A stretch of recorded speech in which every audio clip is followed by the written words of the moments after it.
Welcome to the Actionable Futurist podcast, a show all about the near-term future with practical and actionable advice from a range of global experts to help you stay ahead of the curve. Every episode answers the question, what's the future of? With voices and opinions that need to be heard.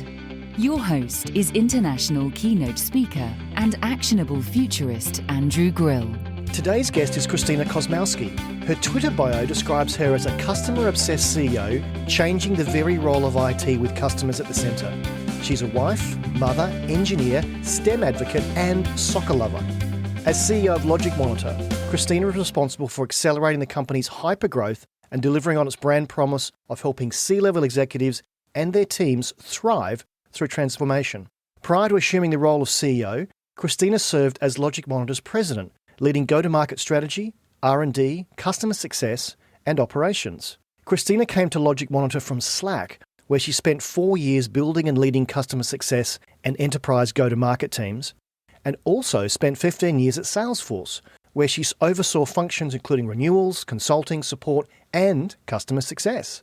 Outside of LogicMonitor, Christina serves on the board of Rapid7. She's also a founding partner of Operator Collective, an organisation that brings together people from diverse backgrounds to invest in and accelerate the next generation of B2B tech. Christina holds a Bachelor of Science in Industrial Engineering from Northwestern University, where she was captain of the varsity soccer team, and currently sits on the McCormick School of Engineering Advisory Board. Welcome, Christina. Thank you. Thanks for having me. Look, it's great to have a fellow engineer on the podcast, and we'll get to that in a bit. But for those that haven't yet heard of LogicMonitor, what do you do and what makes you rise above your competition? We're a purpose-built SaaS ITIM platform. So what does that mean? It means we provide visibility and predictability of the performance of organizations' technology so they can ultimately innovate and deliver customer experiences. And so we are really excited because this becomes critical as companies are in the process of digital transformation and moving to the cloud. And our product architecture, the love we get from our customers, and the team and culture we've built really put us ahead of our competitors. So we're going to talk a lot about customer success, and that's a fairly new term for some of our listeners. So how would you describe the difference between customer success and customer service? I mean, I could talk about customer success all day long. I love putting the customer at the center of everything and was really fortunate at Salesforce to kind of be on the cusp of really creating this customer success notion. And so customer support's critical.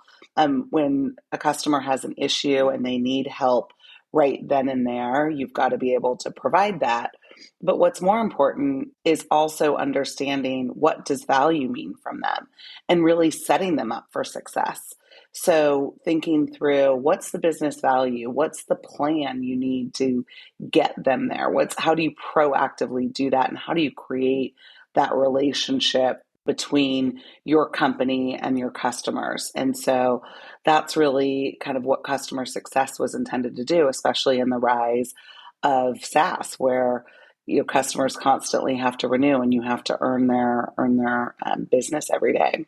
It's a very different model, isn't it, where every month they could leave, whereas in the past, in legacy businesses, you know that they're 18, 24 months away from a renewal, so you can be awful, but having that month to month really keeps you on your toes.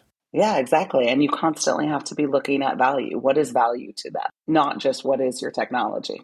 So what was your biggest learning when you built customer success teams at Slack and at Salesforce? Number one, putting the customer at the center of everything you do is critical. So what decisions are you making? How are you building your product? Ensuring that you're really understanding your customer and they're at the core of that. And in order to do that, I've always said process is not the antithesis of innovation.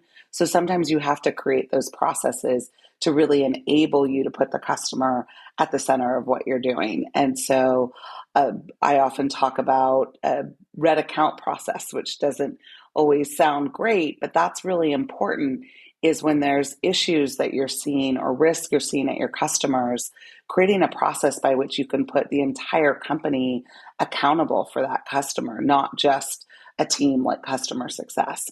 And then finally, tell your customer stories. It's great to have data and understand how your customers are using your product, but it's really important that you bring that to life, especially throughout your company for engineers or even accountants who don't get the opportunity to understand how their work translates to customers. So coming to a CEO role with such a pedigree in customer success, do you think that makes you a better, more customer-obsessed CEO? Absolutely. I mean, we're able to really take a lot of those processes that were created and put them at the forefront. And so we're looking at, using data to understand how our customers are using our product. We're putting the customer at all of our decision points and creating kind of our tools and processes around that. And then we're qualitatively telling the customer stories. And so we do all sorts of things on that, like bringing customers in for our all hands, or we've got, customer stories channels in Slack where everybody in the business can hear how our customers are using our products. And do you share that amongst other clients? So one customer, obviously you don't share confidential information, but if they've worked out a way to better use your product or they've got a better way of doing business, is it really a smart move to share that amongst your clients because they feel more engaged with you because you're literally helping them be successful in their business, even though you're a supplier? I think that's one of the most important things you can do is connect your customers. And customers that are in similar stages in the journey with your product, customers that are solving similar business challenges, they want to hear from each other. And where you as a company can kind of facilitate that, that's really powerful. And it also shows that you're confident and you're learning and iterating together. You're not just feeling like you know everything. You're really kind of making this a two-way dialogue. So I read a really interesting quote you posted on LinkedIn recently. Being authentic as a company is just as important as being your authentic self. Your brand is a reflection of you. Can you expand on that? The pandemic, one of the great things that came out of it is that we had windows into people's authentic selves, right? You're starting to see that blend between kind of personal and professional and bringing your whole self to work. And when you think about that as a company, you've kind of got to do that same thing, which is really bringing your customers on the journey with you. And we talk about that a lot here at LogicMonitor is I don't want to go back and just deliver product and an end product to our customers and say, what do you think? I want to bring it to them and say, hey, we're building this new feature, we're building this new product. Will you do that with us? And kind of bring them in early stages so that you are iterating, getting that feedback and going on the journey together. So how does your own personal brand show up authentically? For me, I think it's all around that. This kind of iteration and feedback loops are really important for me as a leader as well. And so really kind of bringing frameworks together, but then engaging the teams to help solve problems. We talk about failing fast, that concept of, hey, we're going to be bold and we're going to take risks. We're going to understand what success looks like so that we can quickly identify if something's working or not, and then either move on or expand. But we're always willing to kind of be bold and take those risks and iterate. So you touched on the pandemic. What have you learned during the pandemic as we move to more distributed and remote teams? I started LogicMonitor during the pandemic, and so that was a real challenge. I think I underestimated how hard that is to do, especially when you're coming in and you're in a hypergrowth company and we're building new products and you're driving change and transformation and people don't know you and they don't trust you. And so how do you build that in this remote way? And so it was really critical that I looked for ways to engage. And so different ways. And we talk about Zoom and bringing kind of your full self on Zoom and introducing, hey, my house is a mess behind me, or my kids are coming in the room, and really getting them to know who you are as a person. Also, really utilizing Slack has been important for me as well. So not only connecting in a synchronous live way in various kind of online Zoom aspects, but also, I've got a channel in Slack that's called Where is Christina?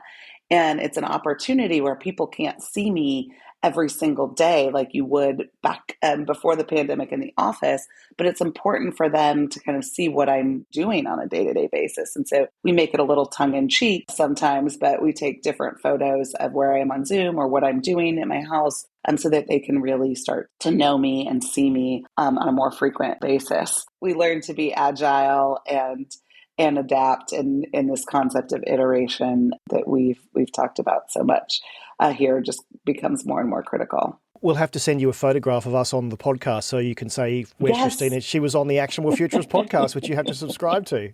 We definitely have to do that. We'll do that at the end. You made another interesting comment. Literally, you said we had a window on people's lives. I got really good at squinting at people's bookcases to see what they were reading. It actually was the first time when we were, with permission, allowed into someone's home, and whatever was behind them was what they wanted us to see. I know. It's great. And what they want to see or what you don't want them to see sometimes too. It was great. It's great for people to really connect and get to know people at a different level. So you said you've come into the role during the pandemic. Have you noticed that your management styles changed at all as a result of the pandemic and having to learn fast and adapt to this new way of working and managing? Absolutely. I mean, you've got to learn to adapt. Everybody's learning this concept of change and agility and adaptation. And I think that that's even more important when you're in a fast growing industry where your product's changing, your customers are changing, their relationship with your product's constantly changing.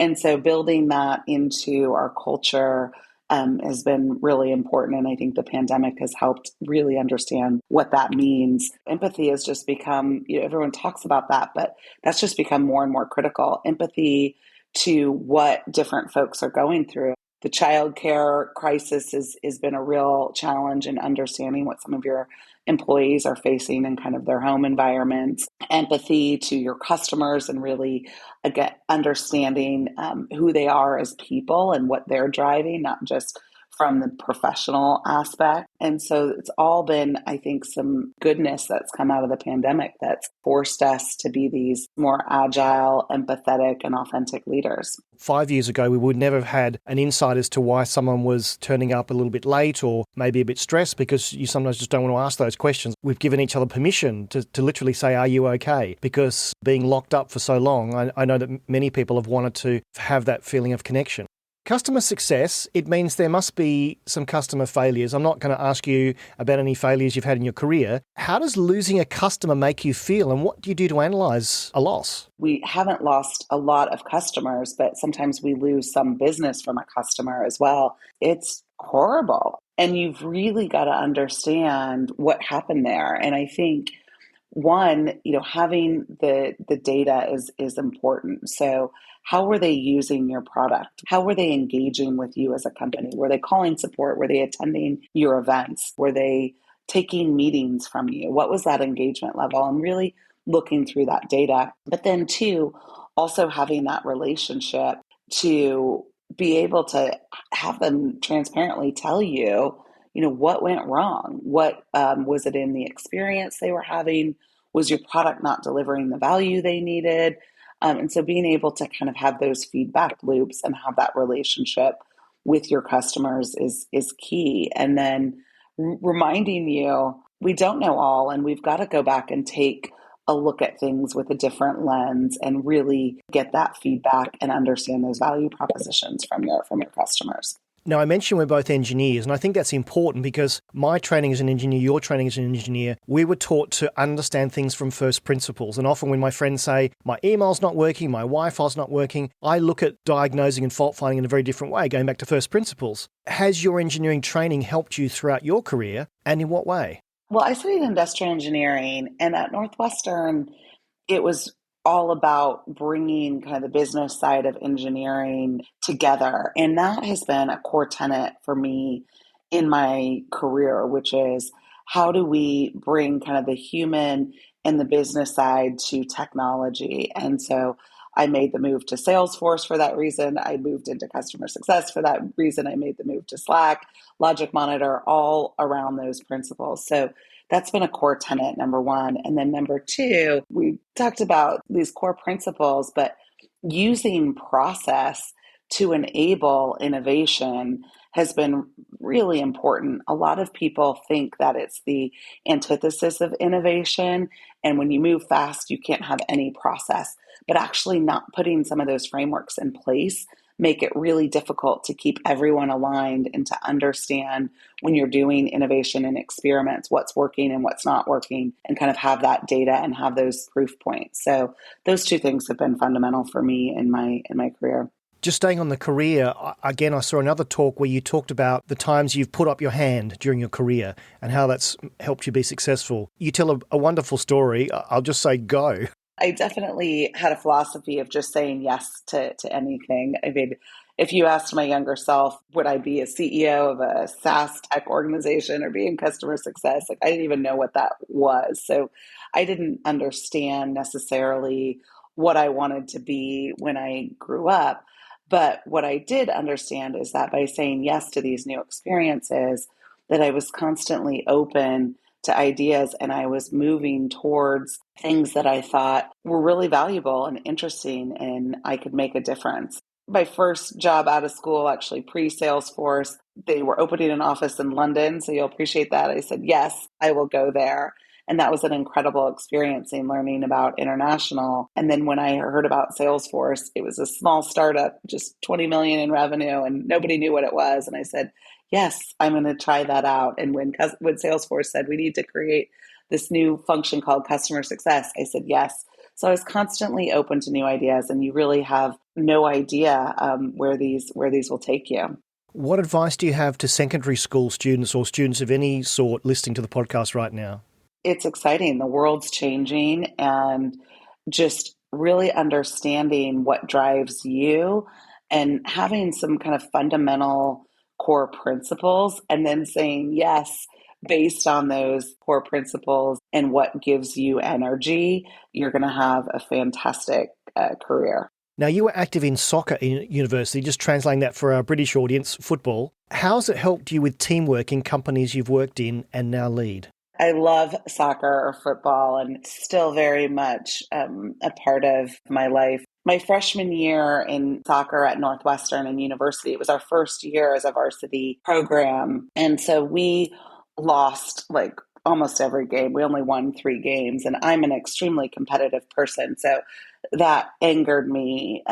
And so I went out and I just worked my butt off. I like ran in the snow every day. I trained. I was just constantly training. So I come back sophomore year and I'm just in the best shape of my life. I'm technically sound. I'm ready to go, ready to crush it. So we get there and my teammates kind of look at me and they're like, she's a freak of nature. Oh, here's Christina.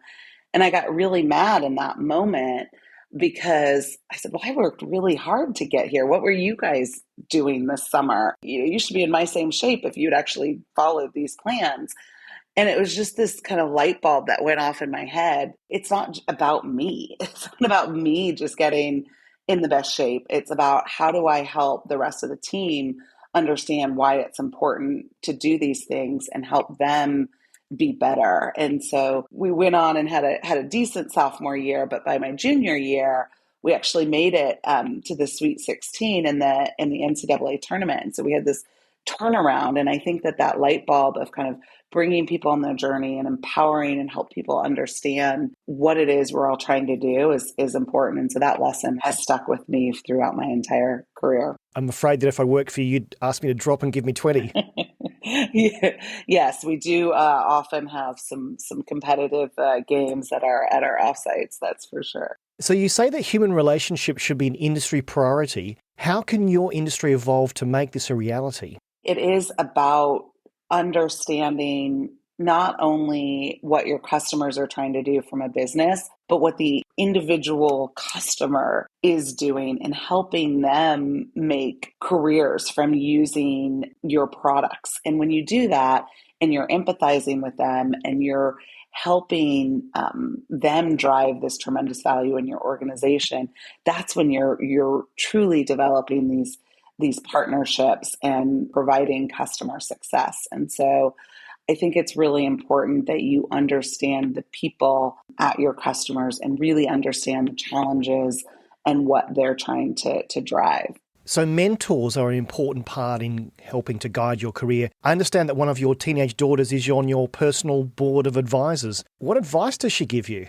She's amazing because she's been yet to be tainted by all the things that we often get clouded with. And she's able to bring things back to kind of a very simplistic term. And she also knows me, the core of what I am. And so she can call me out in a way that people at work wouldn't, and it kind of puts me in my place. And I think that that's really important when you talk about bringing your whole authentic self. It can't just be from one lens. It has to be people that see you from multiple angles, whether it's at home, whether it's someone that works for you versus someone that you report to or someone that just sees you off in a distance at work. It's critical that you have people that can bring that different lens and hold you accountable in different ways. Now, I'm sure you've got mentors other than your teenage daughter. How do you select mentors and where do they play an active role in making you a better leader and a manager? I think it's important that, again, you're looking across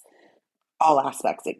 Mentors are not just people who you've directly worked for or who are, higher in organizations or achieved more than you have. I think it's important that you look at mentors from different angles. So I have a lot of mentors who have worked for me in the past or mentors from other industries, and they can bring these different perspectives. Some of it happens naturally. I think you can't always force a mentorship. It's what naturally you're connecting with folks, but you can be purposeful in ensuring that the voices you're hearing are coming from these different environments and different aspects. So what's the best piece of business advice you've ever been given? I've been given a lot of great advice. One is using data to help inform your decisions while also bringing kind of the qualitative stories to bear. And that combination is really powerful, where you've got the data to kind of drive some of these decisions, but you're also bringing the emotion and the heart and the qualitative piece of how this is coming to life in your customers' organizations or for actual individuals as well. You touched on innovation. How do you innovate at LogicMonitor while you're still running fast in hypergrowth mode? The million-dollar question. It's important that we're constantly evolving with our customers. And so that concept of putting the customers at the center of everything we do drives us to innovate. So, for example, we have been a long-time leader in infrastructure monitoring at LogicMonitor, but our customers have asked us to do more. And so we recently launched our logs product and are in the process of launching our APM product. And those were both the request of our customers. And so understanding them, understanding value, what they need, and then creating that innovation around it. So what are some best practices to develop a customer success program, and how's that changed over time? Number one, put the customer at the center of what you're doing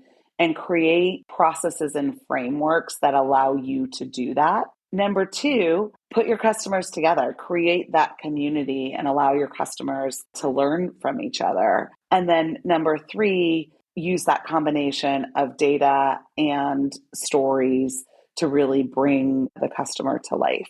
So your training as an engineer will have equipped you to, better than most, be acutely aware about the need to promote STEM subjects in schools. So how soon should we be starting to promote STEM to young women? And is secondary school too late? I was really fortunate to be introduced to STEM at a young age. I always loved math and science and was, in grade school, was in the quiz bowls and things like that. But I think I realized later in life that that's uncommon. And so the more that we can highlight these careers that women can have utilizing STEM, and that women are good, girls are good at STEM, and that there are these fantastic careers, I think the better. And so I really appreciate you having me on this podcast, and I want to encourage women, it's fun, it's cool to do STEM. We're having a great time.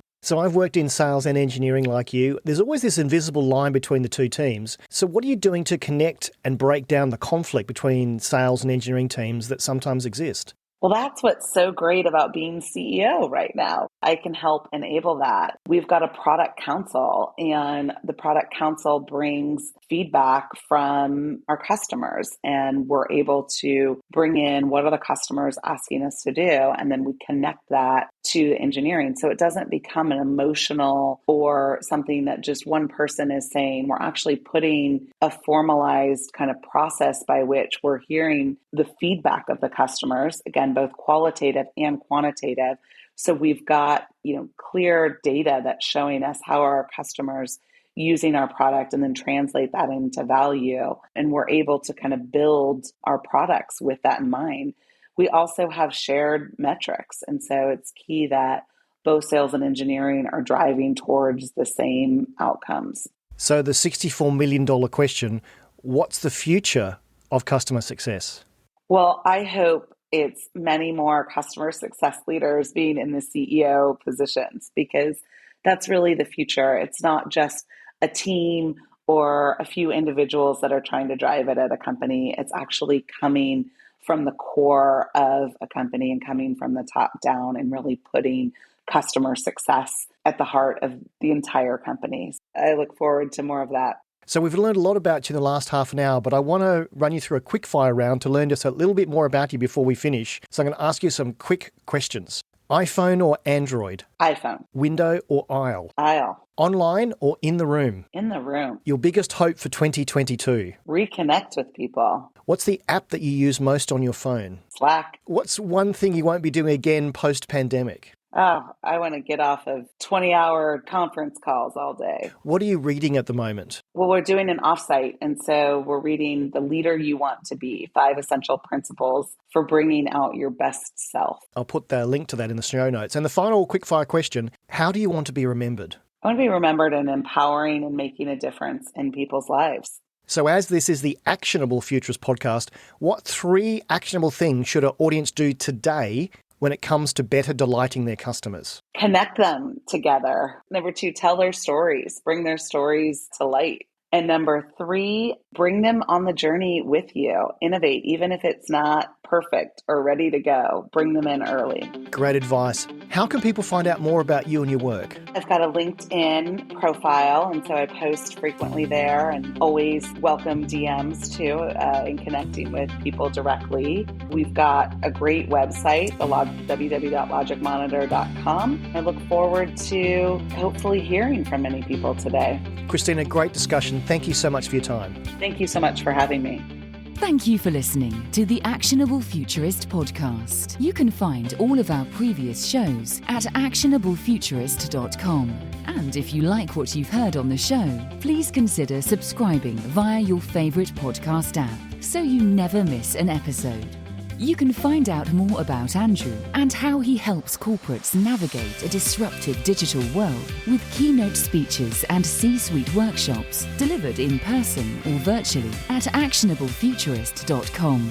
Until next time, this has been the Actionable Futurist podcast.